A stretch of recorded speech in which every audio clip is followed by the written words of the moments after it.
A KXAN Austin News investigation. Former State Representative Keno Flores was the first to be convicted for failing to properly disclose required information on the annual report filed by all Texas lawmakers. However, other lawmakers should take note. A KXAN investigation found many who did not fully disclose information as required by law.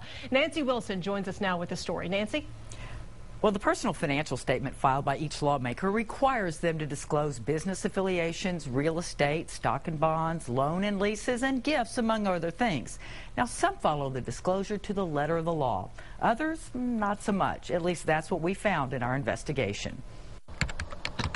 In a small office 3 blocks from the Capitol is a small government watchdog organization called Texans for Public Justice. 2 full-time and 1 part-timer spend their days keeping an eye on ethics at the Texas Capitol.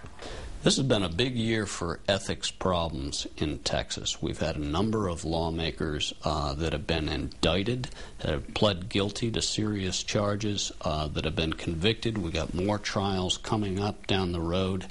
And a lot of those cases have involved charges of omissions. Former State Rep Keno Flores failed to report required information on his annual report, but he's not alone. A KXAN investigation found several other lawmakers whose reports are lacking. Any gift worth more than $250 must be reported. It's not just a rule, it's the law.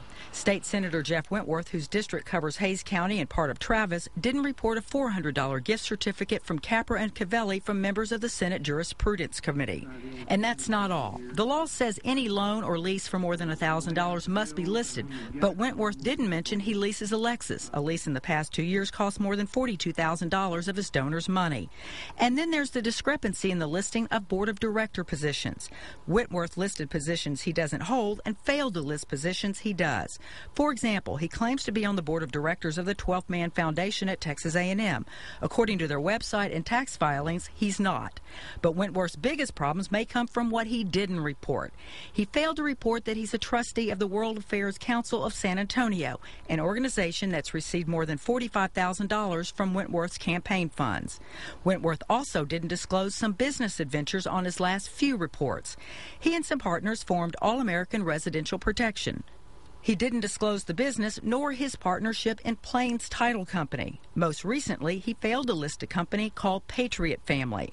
We asked Senator Wentworth for an explanation a week ago and still have not heard back. Senator Troy Frazier of Horseshoe Bay is no stranger to having to amend his personal financial statements. He's had to do it 3 times after failing to list property he owns. In his latest filing, we found more missing information. Left off was a $450 gift from the Business and Commerce Committee. He's also required to disclose he leases this Lexus. We checked. He didn't. Frazier did respond to our questions and says he'll be filing an amended report promptly. Lieutenant Governor David Dewhurst was subject of a criminal investigation for failing to disclose his assets. He amended his filings, but in his most recent, he failed to disclose an expensive gift. Senator Whitmire collected $125 from each of the other 31 senators to buy a case of wine that cost at least $3,800. The Lieutenant Governor says he's now checking with the Texas Ethics Commission and will follow its recommendation. We found many lawmakers that didn't list items such as gifts, leases, and loans. Andrew Wheat says that's unacceptable. They have a legal obligation under the laws of Texas, which they themselves make, to report that kind of thing. And I suspect that in many cases, the things that you found that they failed to report are things that they may have been embarrassed to report. We sent emails and letters to some of the lawmakers asking for an explanation. Out of all of them, only 1 agreed to interview on camera. Garnet Coleman didn't disclose a glass art gift given by the County Affairs Committee, but he was quick to own up to the mistake. Well, because I forgot to put it there. It was just simple as that. There was no intent not to. It was just something that I didn't know that I was supposed to do, and I should have known, and I didn't do it. And will you be correcting it? Oh, of course. We're going to correct the reports tomorrow, well, overnight and then tomorrow, and then make sure that they're turned in.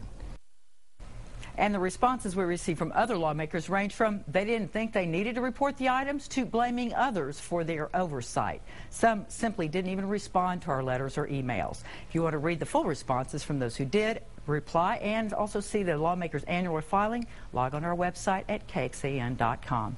Nancy Wilson, KXAN Austin News. Former State Representative Keno Flores will have to wait to learn his punishment. His sentencing has been postponed until December 13th.